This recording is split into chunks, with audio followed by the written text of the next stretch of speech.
اور حسن صحبت کو ملحوظ رکھا جتنا خلوت میں۔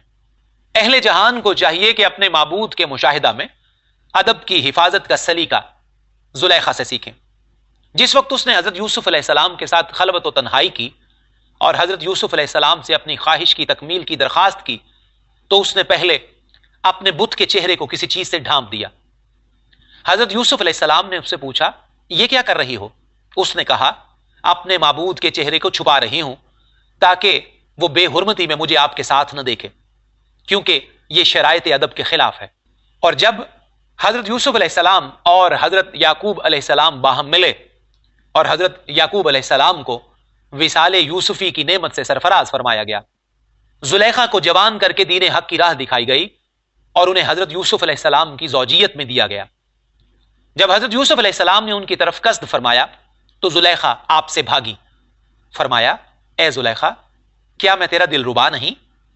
غالباً میری محبت تمہارے دل سے جاتی رہی ہے۔ زلیخا نے عرض کیا، خدا کی قسم یہ بات نہیں ہے، محبت اپنی جگہ برقرار ہے بلکہ زیادہ ہے، لیکن میں نے ہمیشہ اپنے معبود کی بارگاہ کے ادب کو ملحوظ رکھا ہے۔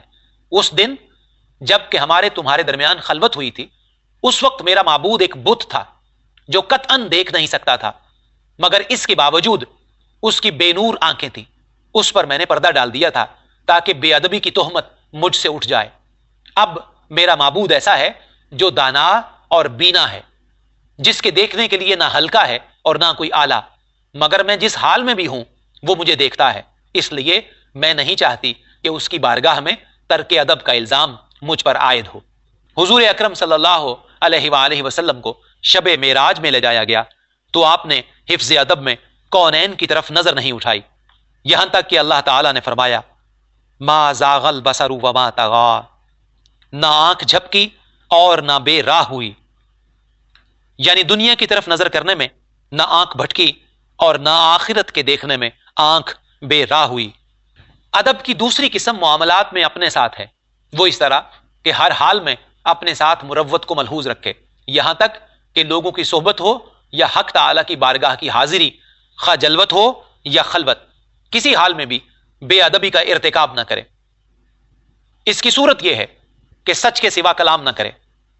جو بات اپنے دل کو جھوٹی معلوم ہو اسے زبان پر لانا کیسے درست ہو سکتا ہے، کیونکہ اس میں بے مروتی ہے۔ دوسری یہ ہے کہ کم کھائے تاکہ طہارت گاہ میں زیادہ نہ جانا پڑے۔ تیسری صورت یہ ہے کہ کسی کی شرمگاہ کو نہ دیکھے، حتیٰ کہ اپنی شرمگاہ کو بھی مجبوری کے سوا نہ دیکھے۔ امیر المؤمنین حضرت علی المرتضیٰ رضی اللہ تعالیٰ عنہ کے بارے میں منقول ہے کہ انہوں نے کبھی اپنی شرمگاہ کو نہیں دیکھا۔ کسی نے اس کی وجہ دریافت کی تو فرمایا، میں شرم کرتا ہوں کہ اس حصہ جسم کو دیکھوں کہ جس کا دیکھنا دوسروں کے لیے حرام ہے۔ ادب کی تیسری قسم لوگوں کے ساتھ صحبت کرنے میں ادب کا لحاظ رکھنا ہے۔ صحبت کے آداب میں بہترین ادب یہ ہے کہ سفر و حضر میں حسن معاملہ اور سنت کی حفاظت کرے۔ آداب کی یہ تینوں قسمیں ایک دوسرے سے جدا نہیں ہو سکتی۔ اب میں حت المقدور ترتیب وار آداب کو بیان کرتا ہوں تاکہ بآسانی سمجھ آ سکے۔ اللہ تعالیٰ ارشاد فرماتا ہے، ان الذین آمنوا وعملوا الصالحات سیجعل لهم الرحمن ودا، جو ایمان لائے اور نیک عمل کیے اللہ ان کو محبوب بنا کر دوست بنا لے گا۔ یعنی انہوں نے اپنے دلوں کی حفاظت کی اور اپنے بھائیوں کے حقوق کو ادا کیا اور اپنے مقابلہ میں ان کی بزرگی اور شرافت کو دیکھا۔ حضور اکرم صلی اللہ علیہ وآلہ وسلم کا ارشاد ہے، حسن ادب اور حفظ مراتب کے سلسلہ میں مسلمان بھائیوں کی محبت کو تین چیزیں پاکیزہ بناتی ہیں۔ ایک یہ کہ جب کسی سے ملاقات کرو تو اسے سلام کرو، دوسرے یہ کہ اپنی مجلسوں میں اس کے لیے جگہ بناؤ، تیسرے یہ کہ اسے اچھے القاب کے ساتھ یاد کرو۔ کلام مجید میں حق تعالیٰ کا ارشاد ہے، انما المؤمنون اخوۃ فاصلحوا بین اخویکم، تمام مسلمان ایک دوسرے کے بھائی ہیں، لہذا اپنے بھائیوں سے صلح و امن کا سلوک کرو۔ مطلب یہ کہ باہم لطف و مہربانی سے پیش آؤ اور کسی کا دل نہ توڑو۔ حضور اکرم صلی اللہ علیہ وآلہ وسلم کا ارشاد ہے، اپنے بھائی زیادہ بناؤ اور ان کے حقوق میں حسن سلوک کر کے بھائی بناؤ، کیونکہ تمہارا رب بہت حیا والا اور کریم ہے۔ وہ حیا فرماتا ہے کہ روز قیامت باہمی آداب و معاملات کی وجہ سے اپنے بندے پر اس کے بھائیوں کے درمیان عذاب نازل کرے۔ لہذا یہی مناسب ہے کہ اپنے بھائی کے ساتھ ہم نشینی صرف خدا کی خاطر ہو، نہ کہ نفسانی خواہش یا کسی اور غرض کی خاطر، تاکہ وہ بندہ حفظ ادب کی وجہ سے ممنون اور متشکر ہو۔ حضرت مالک بن دینار رحمت اللہ علیہ نے اپنے داماد حضرت مغیرہ بن شعبہ رحمت اللہ علیہ سے فرمایا، اے مغیرہ، جس بھائی یا ساتھی کی رفاقت تمہیں دینی فائدہ نہ پہنچائے، تم اس جہان میں اس کی صحبت سے بچو تاکہ تم محفوظ رہو۔ اس نصیحت کا مطلب یہ ہے کہ تمہاری صحبت یا تو اپنے سے بڑے اور اچھے کے ساتھ ہوگی یا اپنے سے کم تر کے ساتھ۔ اگر اپنے سے بڑے اور اچھے کی رفاقت اختیار کرو گے تو اس سے تمہیں دینی اور دنیاوی فائدہ پہنچے گا، اور اگر اپنے سے کم تر کے ساتھ بیٹھو گے تو تم سے اس کو فائدہ پہنچے گا، کیونکہ اگر وہ تم سے کچھ حاصل کرے گا تو وہ دینی فائدہ پہنچنا ہوگا، اور جو تم اپنے بڑے سے حاصل کرو گے وہ بھی دینی فائدہ حاصل کرنا ہوگا۔ سید عالم صلی اللہ علیہ وآلہ وسلم کا ارشاد ہے، کمال پرہیزگاری یہ ہے کہ بے علم کو علم سکھاؤ۔ حضرت یحییٰ بن معاذ رازی رحمت اللہ علیہ فرماتے ہیں، یعنی وہ دوست بہت برا ہے جس کو دعا کرنے کی وصیت کرنی پڑے، کیونکہ ایک لمحہ کی صحبت کا حق یہ ہے کہ اسے ہمیشہ دعائے خیر میں یاد رکھا جائے، اور وہ دوست بہت برا ہے جس کی صحبت خاطر تواضع کی محتاج ہو، کیونکہ صحبت کا سرمایہ ہی یہ ہے کہ ہمیشہ باہمی خوشی اور مسرت میں گزرے، اور وہ دوست بہت برا ہے جس سے گناہ کی معافی مانگنے کی ضرورت پیش آئے، اس لیے کہ عذر خواہی بیگانگی کی علامت ہے، اور صحبت میں غیریت اور بیگانگی ظلم ہے۔ حضور اکرم صلی اللہ علیہ وآلہ وسلم کا ارشاد ہے، آدمی اپنے دوست کے دین اور اس کے طور طریق پر ہوتا ہے، لہٰذا ضروری ہے کہ وہ دیکھے کہ کس سے دوستی رکھتا ہے۔ اگر اس کی صحبت نیکوں کے ساتھ ہے، اگرچہ وہ خود نیک نہ ہو تو وہ صحبت نیک ہے، اس لیے کہ نیک کی صحبت اسے نیک بنا دے گی، اور اگر اس کی صحبت بروں کے ساتھ ہے، اگرچہ وہ نیک ہے تو یہ برا ہے، کیونکہ وہ اس کی برائیوں پر راضی ہیں، اور جو برائیوں پر راضی ہو اگرچہ وہ نیک ہو بہرحال برا ہوتا ہے۔ حکایات میں بیان ہوتا ہے کہ ایک شخص طواف کعبہ کے دوران یہ دعا مانگ رہا تھا، اے خدا میرے بھائیوں کی اصلاح فرما۔ لوگوں نے پوچھا، تم اس مقام میں بھی اپنے لیے دعا نہیں کرتے بلکہ بھائیوں کے لیے دعا مانگ رہے ہو؟ اس نے جواب دیا، میں چونکہ انہی بھائیوں کی طرف واپس جاؤں گا، اگر وہ درست ہوئے تو میں بھی ان کے ساتھ درست رہوں گا، اور اگر وہ خراب ہوئے تو میں بھی ان کے ساتھ خراب رہوں گا، کیونکہ قاعدہ یہ ہے کہ اپنی درستگی مصلحین کی درستگی پر موقوف ہے، لہٰذا میں اپنے بھائیوں کے لیے دعا کرتا ہوں تاکہ میرا مقصود ان سے حاصل ہو جائے۔ اس ارشاد و نصیحت کی بنیاد یہ ہے کہ نفس کی عادت ہے کہ وہ اپنے ساتھیوں سے راحت پاتا ہے، اور جس قسم کے لوگوں کی صحبت اختیار کی جائے گی وہ انہی کی خصلت و عادت اختیار کر لیتا ہے، اس لیے کہ تمام معاملات ارادہ حق اور ارادہ باطل سے مرکب ہیں۔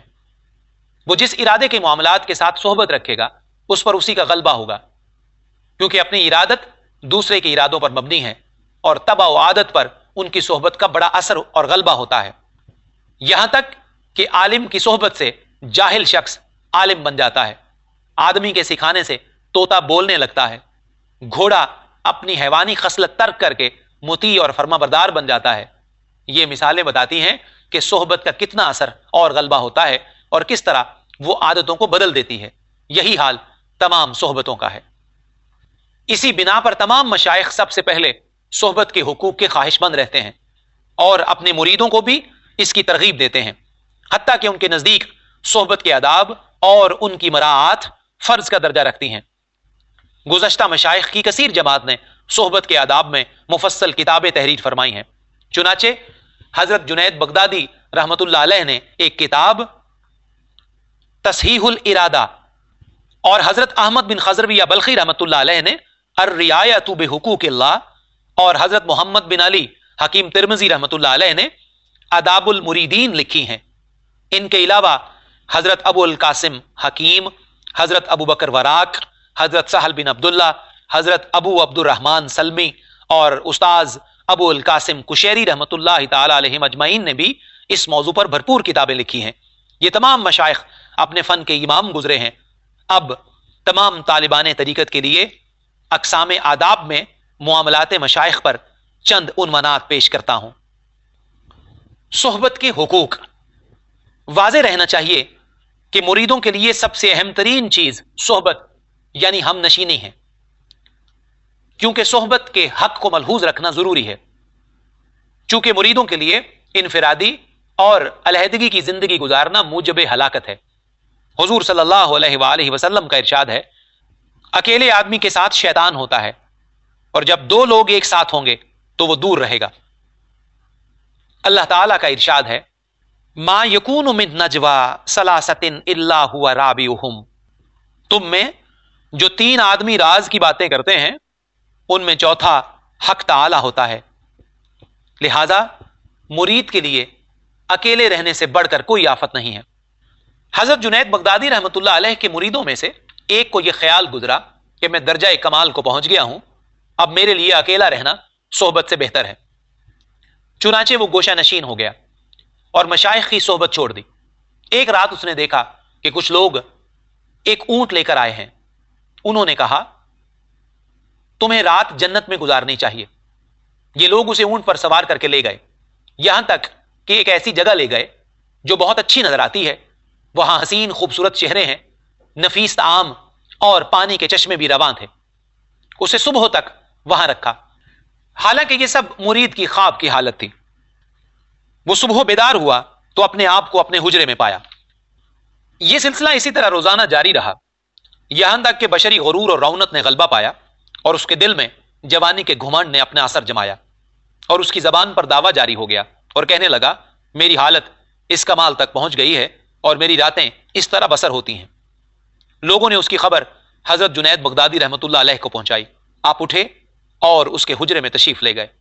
اسے اس حال میں پایا کہ اس کے سر میں خواہشیں بھری ہوئی تھیں اور وہ تکبر سے اکڑا ہوا بیٹھا تھا. آپ نے اس سے اس کا حال دریافت کیا. اس نے سارا ماجرا بیان کر دیا. حضرت جنید رحمۃ اللہ علیہ نے فرمایا، یاد رکھ، جب تو آج رات وہاں پہنچے تو 3 مرتبہ ضرور پڑھنا، لا حول ولا قوت الا باللہ العلی العظیم.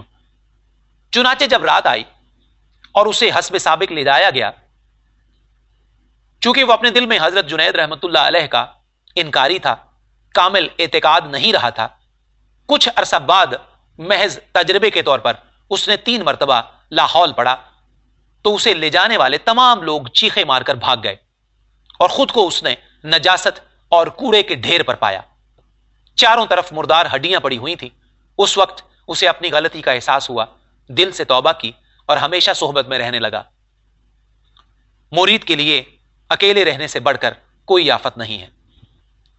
مشائخ طریقت کی صحبت کی شرط یہ ہے کہ ہر ایک کو ان کے درجہ کے مطابق پہچانیں، بوڑھوں کا ادب کریں، ہم جنسوں کے ساتھ عمدہ سلوک سے پیش آئے اور بچوں کے ساتھ شفقت و محبت کا برتاؤ کریں.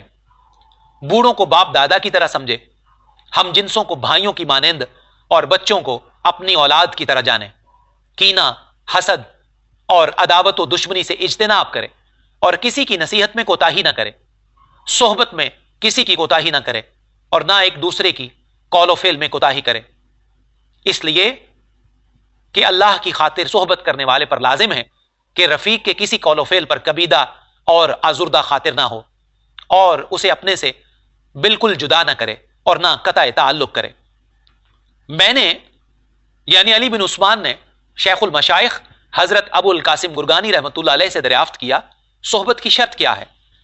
انہوں نے فرمایا، یہ کہ صحبت میں اپنی خوشی نہ چاہے، کیونکہ صحبت کی سب سے بڑی آفت یہی ہے کہ ہر ایک سے اپنی خوشی کا خواہاں ہوتا ہے.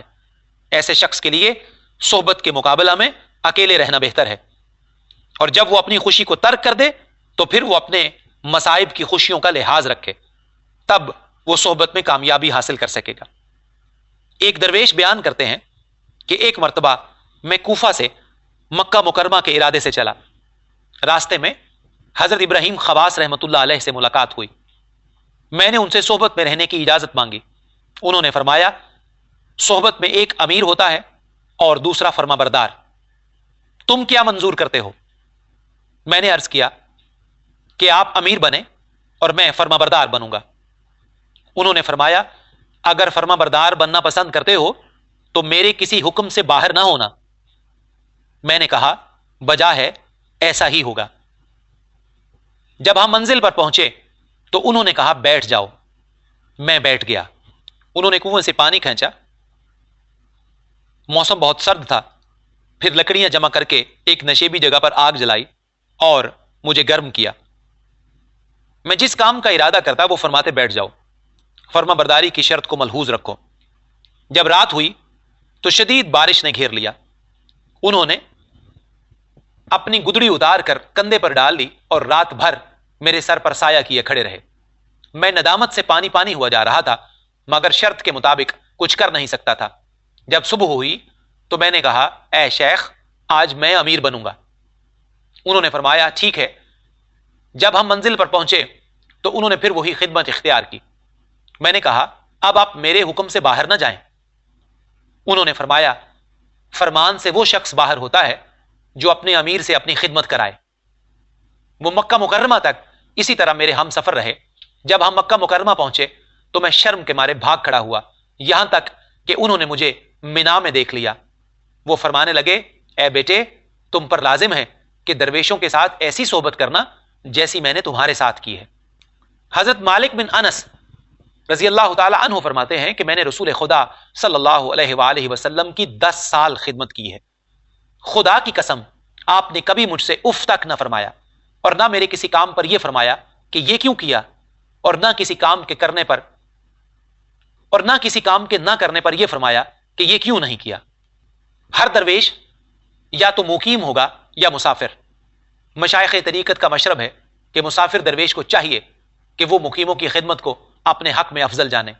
اس لیے مسافر اپنی تقدیر پر رواں دواں ہیں اور مقیم حق تعالی کی خدمت میں بیٹھے ہوئے ہیں، کیونکہ مسافروں میں طلب کی علامت ہے اور مقیموں میں پانے کا اشارہ۔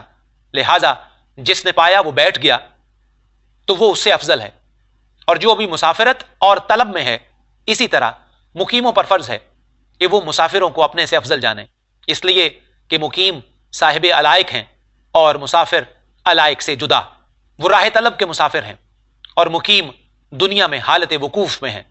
اسی طرح بزرگ حضرات کو چاہیے کہ وہ جوانوں کو اپنے پر فوقیت دیں، کیونکہ جوان دنیا میں نووارد ہیں اور ان کے گناہ بہت کم ہیں، اور جوانوں پر یہ لازم ہے کہ وہ بزرگوں کو اپنے پر فضیلت دیں، کیونکہ وہ عبادت میں ان سے پہلے ہیں اور خدمت الہی میں مقدم۔ جب یہ سب ایک دوسرے کا اس طرح لحاظ اور پاس کریں گے تو یہ سب نجات پا جائیں گے، ورنہ ہلاک ہو جائیں گے۔ یاد رکھو آداب کی حقیقت خصائل جمیلہ یعنی نیک خصلتوں کا جمع ہونا ہے۔ ادیب کو ادیب اسی لیے کہا جاتا ہے کہ جو کچھ اس پر وارد ہوتا ہے وہ سب نیک ہوتا ہے۔ ایک مقولہ ہے جس میں نیک خصلتیں زیادہ ہوں وہ ادیب ہے۔ عام لوگوں کی اصطلاح میں اور عرف و عادت میں ادیب اس شخص کو کہا جاتا ہے جو علم لغت اور صرف و نحو کے قواعد کا ماہر ہو، لیکن تصوف کے علم میں ادب کے معنی یہ ہیں کہ نیک اعمال پر قائم رہا جائے۔ مطلب یہ کہ حق تعالی کے ساتھ ظاہر و باطن میں با ادب معاملات رکھے۔ جب تم ایسے بن جاؤ گے تو ادیب کہلاؤ گے، چاہے تم گونگے ہو، اور اگر تم نہ بنے تو اس کے برخلاف ہوگے۔ طریقت کے معاملات میں الفاظ و عبارت کی کوئی قدر و قیمت نہیں ہوتی، اور ہر حال میں عمل والا بے عمل سے افضل اور بزرگ ہوتا ہے۔ کچھ لوگوں نے کسی بزرگ سے پوچھا کہ ادب کی کیا شرط ہے؟ انہوں نے فرمایا کہ اس کا جواب اس گفتگو میں موجود ہے جسے میں نے کسی سے سنا ہے۔ ادب یہ ہے کہ جو بات کہو وہ قول صادق ہو، جو معاملہ کرو وہ برحق ہو، اور سچا کلام اگرچہ سخت اور کڑوا ہو اچھا وہی ہوتا ہے، اور حق معاملہ اگرچہ دشوار ہو مگر نیک ہوتا ہے۔ لہٰذا جب بات کرو تو تمہاری بات میں صداقت ہو، اور جب خاموش رہو تو تمہاری خاموشی میں بھی حق و صداقت کار فرما ہو۔ حضرت شیخ ابو نصر سراج رحمۃ اللہ علیہ نے اپنی کتاب میں آداب کا فرق بیان فرمایا ہے۔ انہوں نے کہا کہ ادب میں لوگوں کے 3 طبقے ہیں۔ ایک دنیا دار جو فصاحت و بلاغت، حفظ علوم، بادشاہوں کے نام اور عرب کے اشعار یاد کرنے کو ادب سمجھتا ہے۔ دوسرا طبقہ اہل دین کا ہے جنہوں نے ریاضت نفس، تادیب اعضاء، حفظ حدود الہی